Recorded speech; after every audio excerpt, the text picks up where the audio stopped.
Yo, what's up? This is me, DMC, and the place to be, 123. The place to be is right here on Breaking Records Radio. What's up? This is Derek. Jamie Madrock. Man, this your man's Obi Trice. This is Ad-Lib. Yo, what up? This is Specs One. This is Spesh K. Hot Rock's motherfucking Skot MC. Breaking Records. Breaking Records Radio out here. This is Breaking Records Radio. Check them out, man. I know you've dealt with substance abuse issues in the past.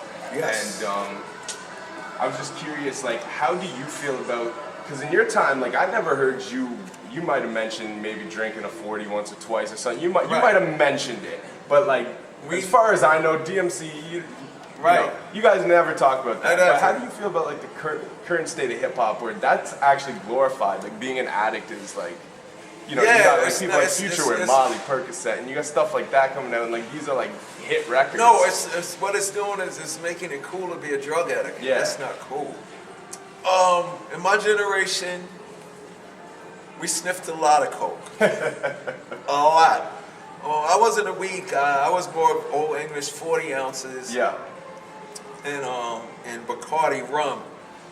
But we never put those images, ideas, and concepts on our records because we didn't want to make it a social norm. Yeah. What I mean by that, people get high. But we didn't want to make it seem like something that was cool to do. Yeah. It's not cool to get high. It's not cool to get intoxicated. It's cool to, have a drink. No, put it again. It's cool to go out and party, but it's not cool to make it a necessary part of existence. Word. Willie Nelson smokes weed. Snoop Dogg smokes weed. Yeah. This and that. But it's no disrespect to the people who don't. The way it's being presented now is, man, for me to be down with this hip hop thing, I need to know you don't need to do nothing. I was naive because in 1988, Chuck D of Public Enemy said, I never got high a day in my life. And I did a double take and said, why the hell you so dope on the mic? So even me, I thought you had to drink and smoke to be down with like this an hip hop unspoken thing. yeah. You know what I'm saying? But Chuck never got high a day in his life, and he got the best flow, best delivery, and best voice in the whole history of damn hip hop. But we never wanted to glorify violence. We never wanted to glorify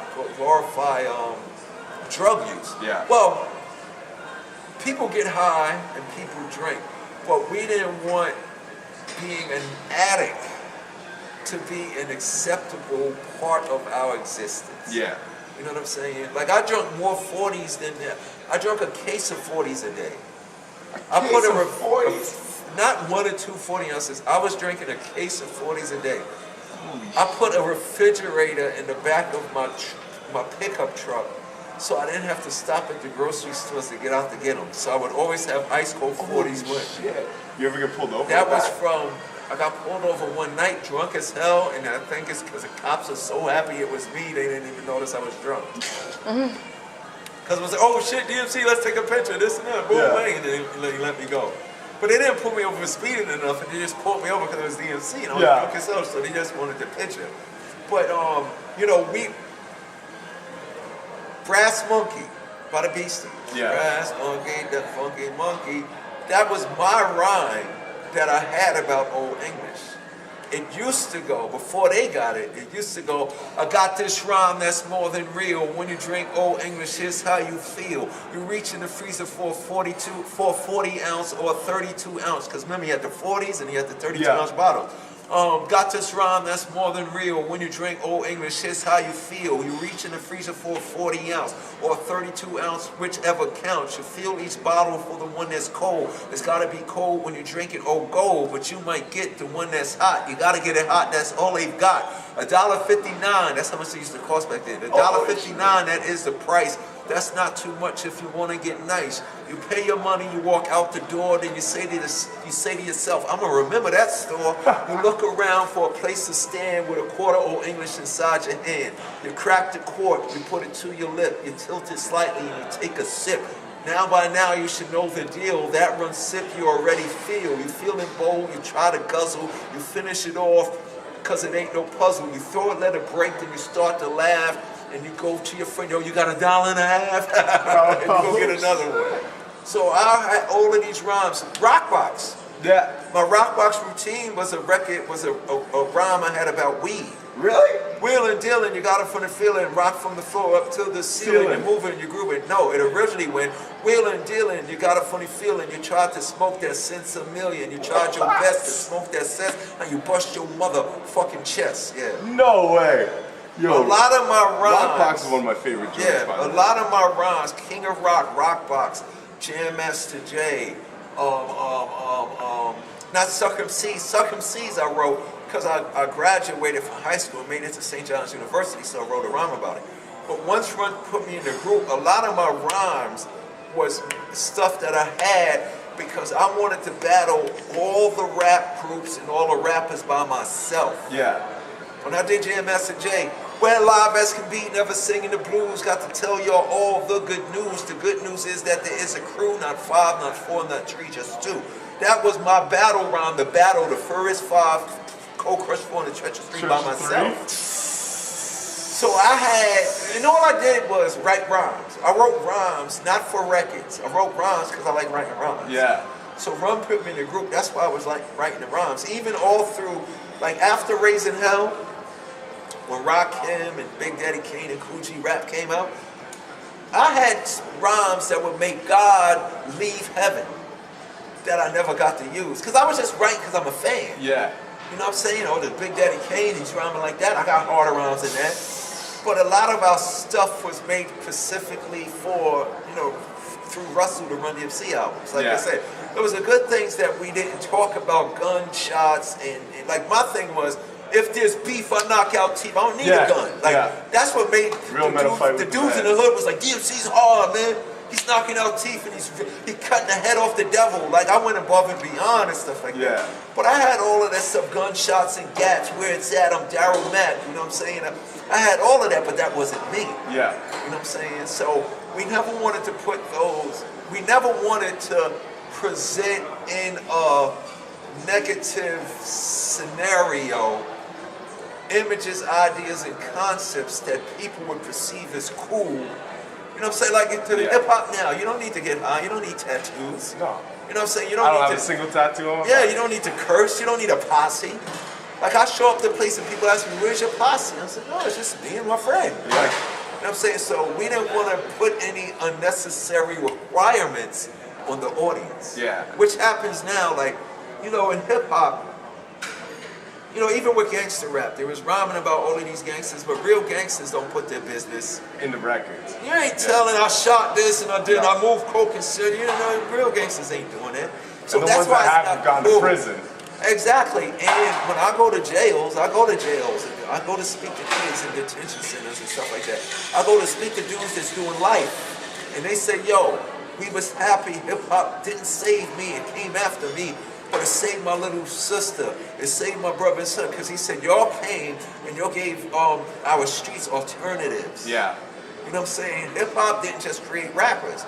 It created journalists such as yourselves, designers. Like, if you can't rap, if you can't DJ, if you can't break dance, if you can't do graffiti, hip hop showed you could be a designer, you could be a writer. Playwrights, journalists, book writers, artists, sneaker designers, painters, sculptors, teachers, educators, storytellers.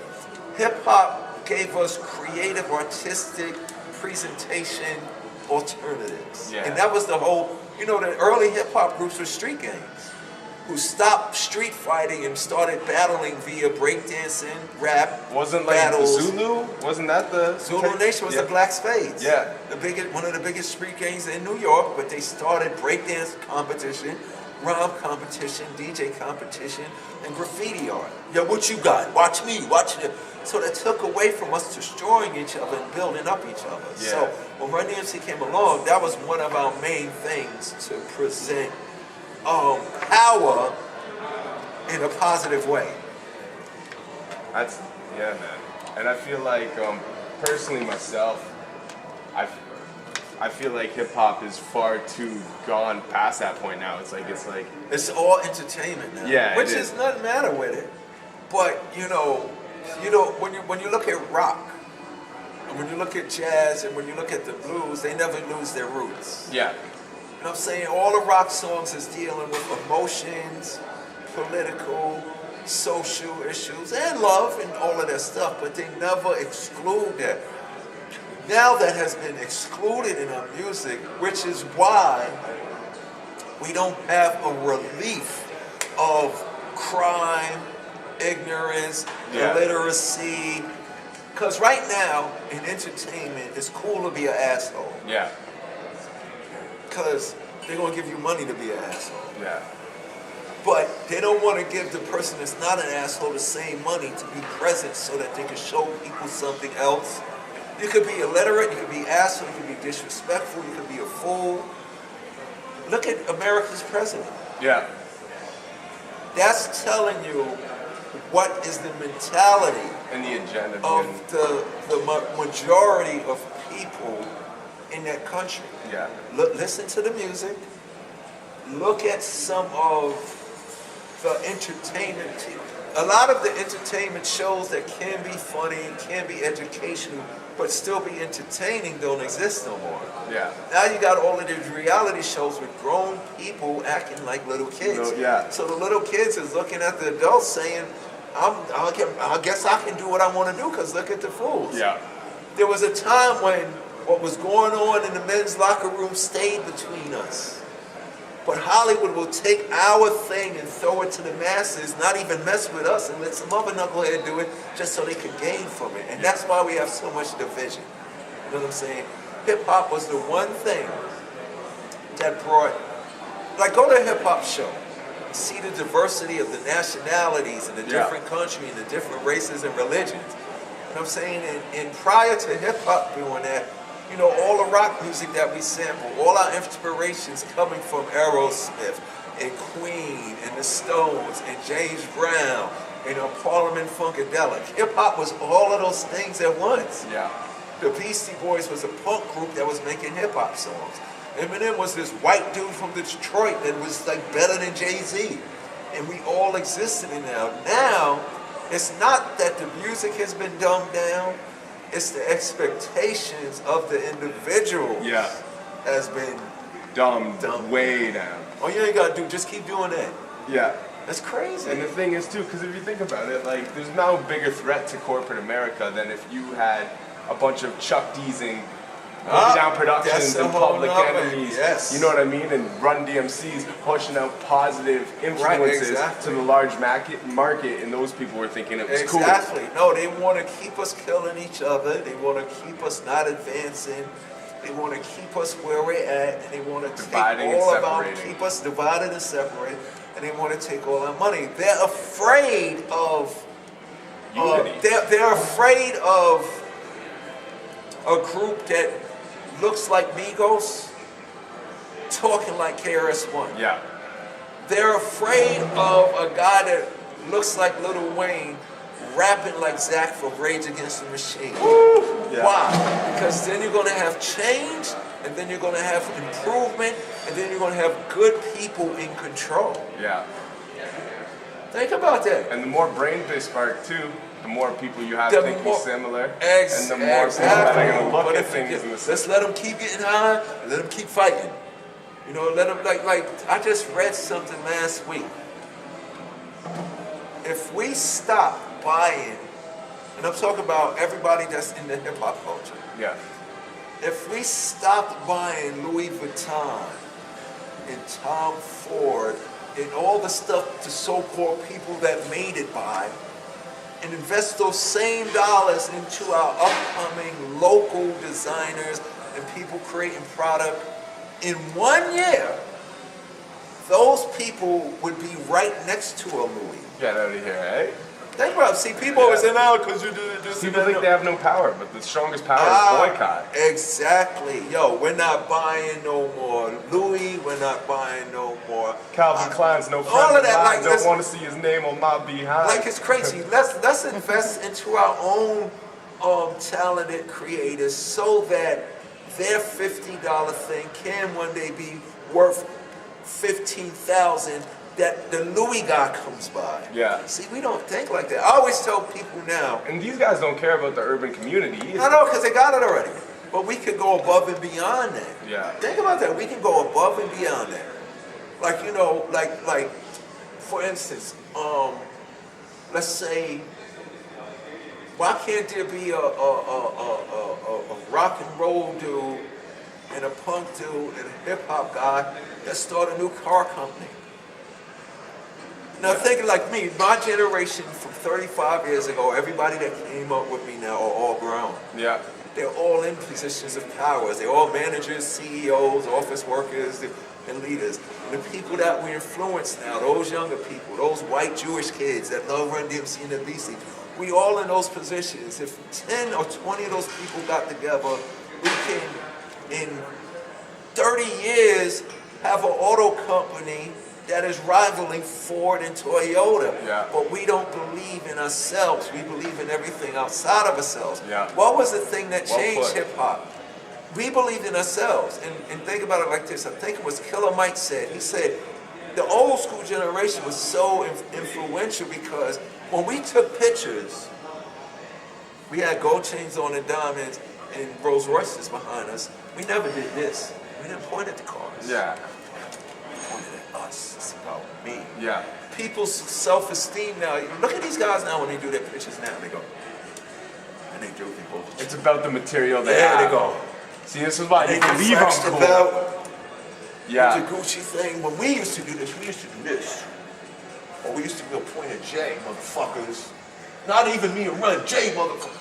That's missing right now. How much value is in that? You know what I'm saying? But now, we're doing this. We're giving all that money to Rolex.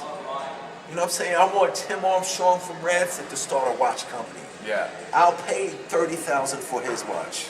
You know, and just because of what we're trying to do. Yeah. So that's corporate America's biggest fear of somebody with purpose. Yeah. Think about that. No, I agree with you 100%. Purpose is a scary thing. Yeah. Corporate America got to understand something. Like, when you look at sports, the level of sports, because of the talent and the physical abilities, changes from generation to generation. But tradition and standards keep things correct. Yeah.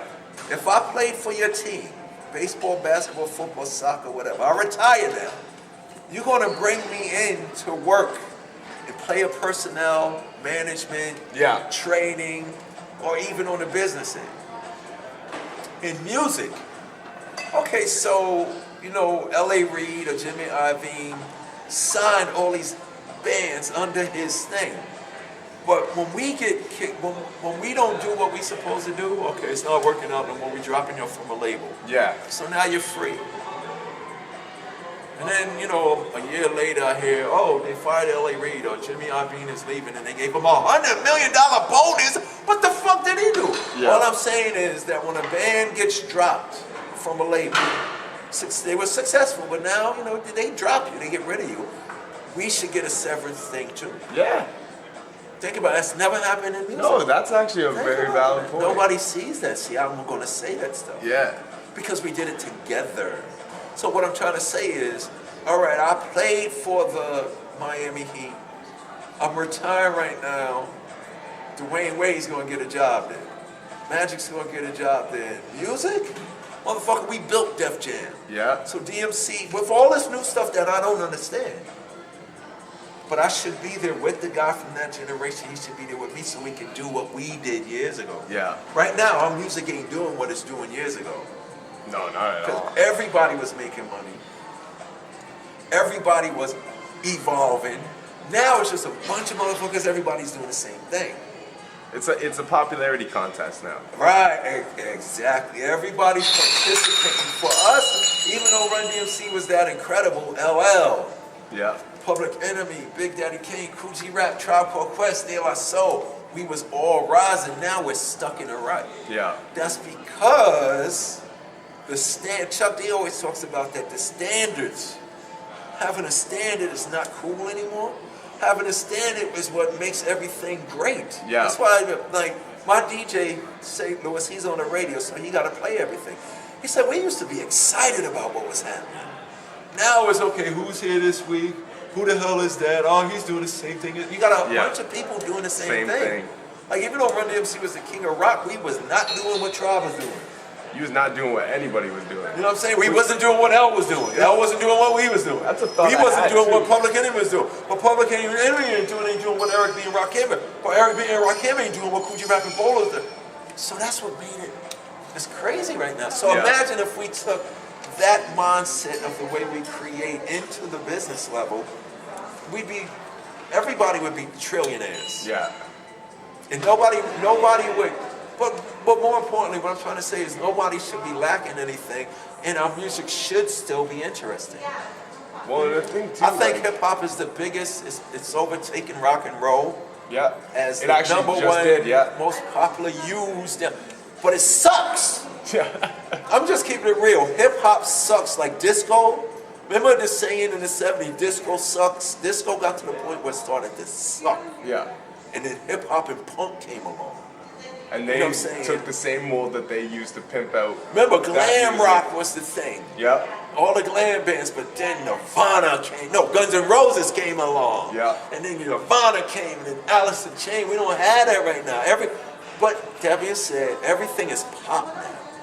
Popular entertainment. Yeah. Created, molded, controlled.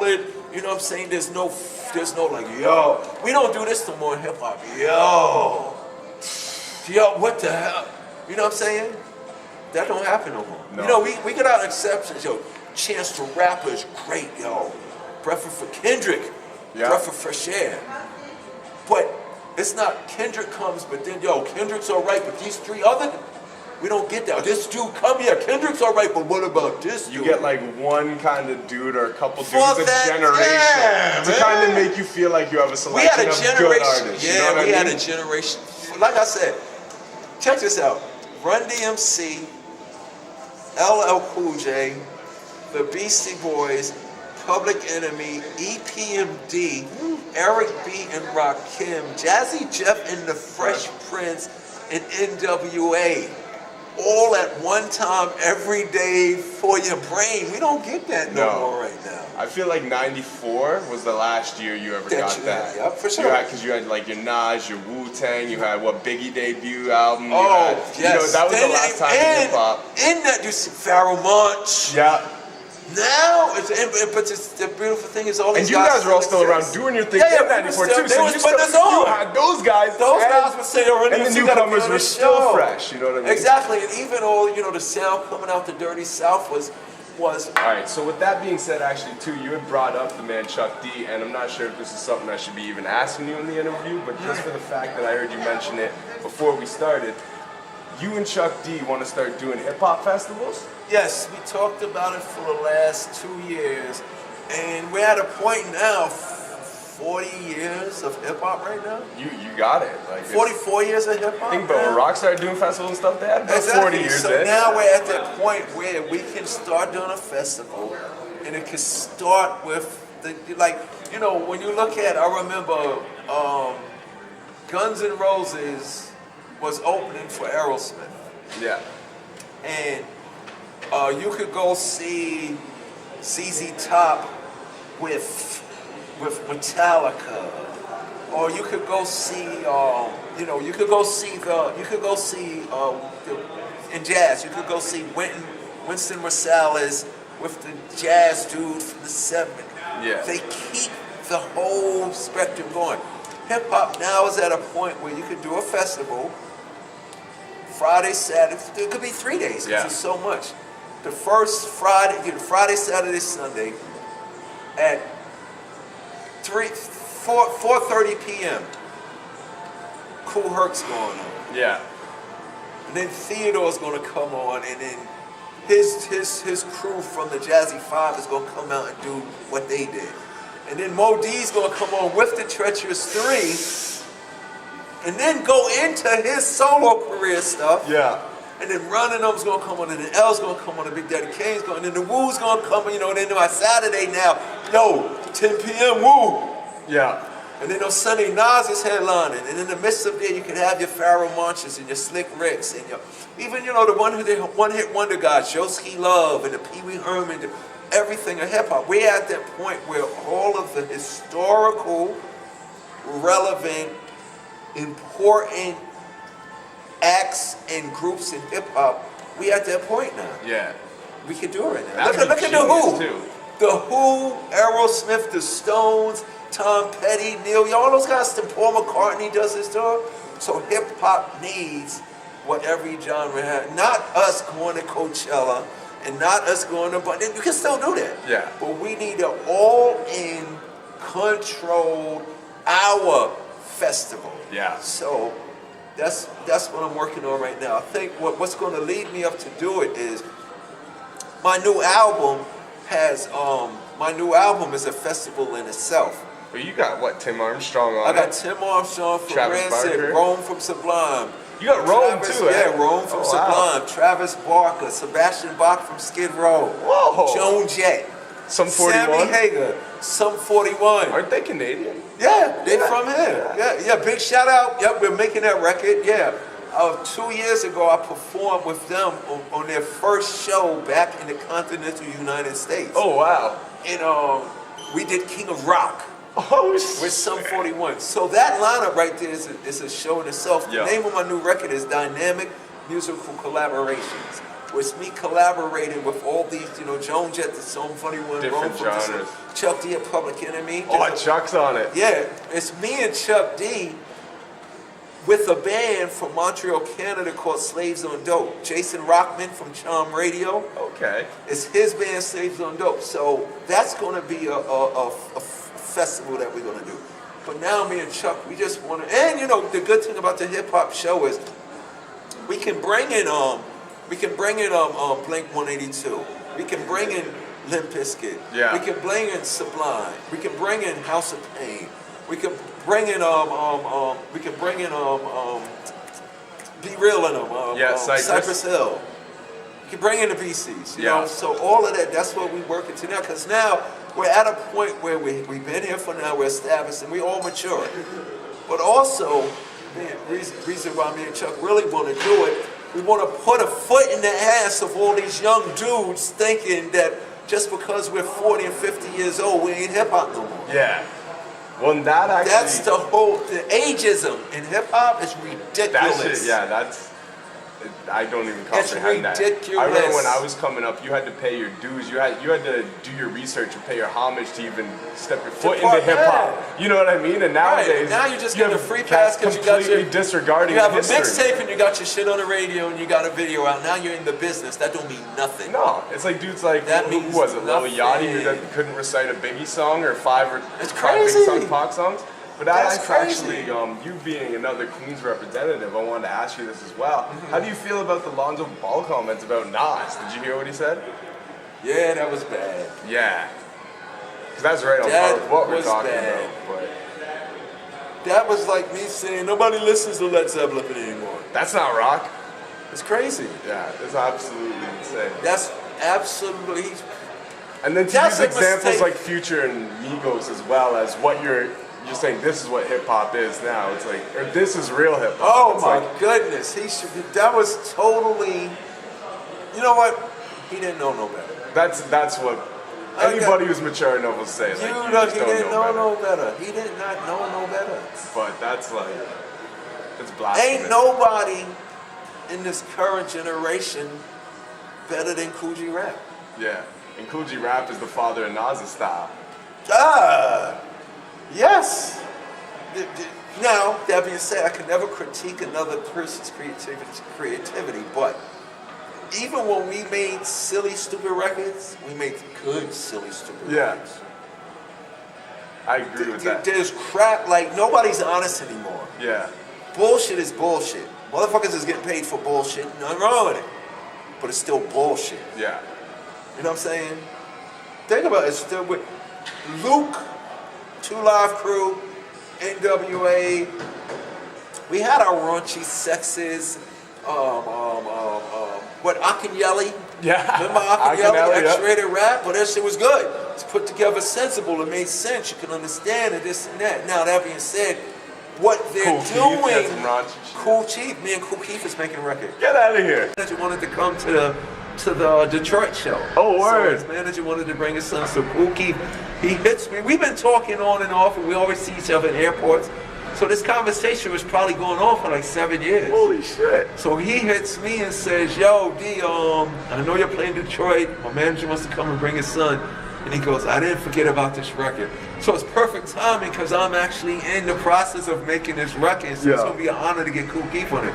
So that's what I'm saying. We had all of those elements, but everything these artists was doing was good. Like the term gangster rap is irrelevant. Yeah. It's just dudes rapping about certain gangster social situations. Yeah. Like I think it was Talib Kweli or I think it was Talib or Mos Def. They got upset. What the fuck you mean backpack rapper? I'm just a rapper. I'm an MC that made a record about the society. Yeah. But people like to categorize it. So when I categorize something, for example, to me, if I had to say what was the best gangster rap record, mine Playing Tricks on Me by the Ghetto Boys. Why?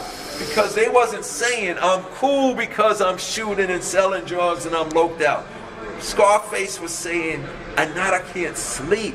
Lord help me, I don't want this. Like, so there was emotion in a it. Four-cornered room staring No, at right, candles. yeah, right. And now I can't sleep, I toss and turn. I'm in church with the Bible. Yeah. Willie D was paranoid. He was about to shoot some old ladies. Yeah. No gangsters and none of these drug dealers want to do that. They doing it, but it's not. They want something else. Yeah. You know what I'm saying? Bushwick Bill, fuck, I'm not even beating nobody. Beating on the So that was a concrete. true revelation. Like even when I was growing up, none of the drug dealers walking around saying I'm a drug dealer. That was a cool thing. Yeah. The whole neighborhood knew, and nobody said nothing. But they didn't walk around like it was a cool thing to do.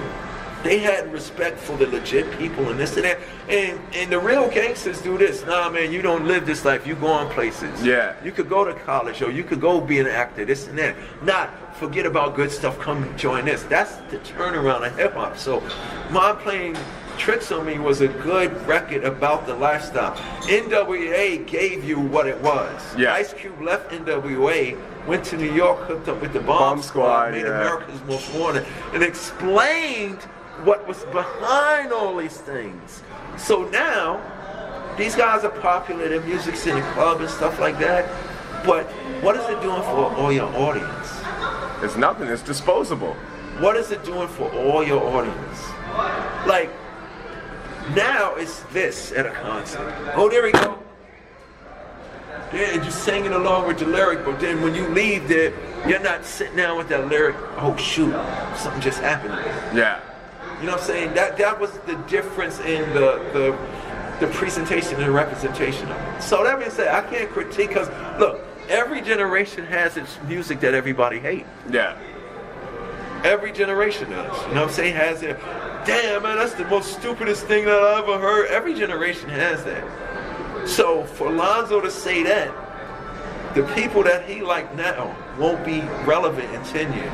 That's what I always say They're gonna too. talk about Nas forever. That's what I always say too. May not be popular, may not be on the radio, may not be sitting there but next you'll to still Lil be a Yachty. legend. Right. Everybody else that came up and made money off the business of hip hop is doing something else right now. Yeah. Nas can go perform until he's 80 like Willie Nelson. Yeah. And that's actually People's one. kids who listen to Yachty will be 50 years old able to listen to Nas coming home from work. Yeah.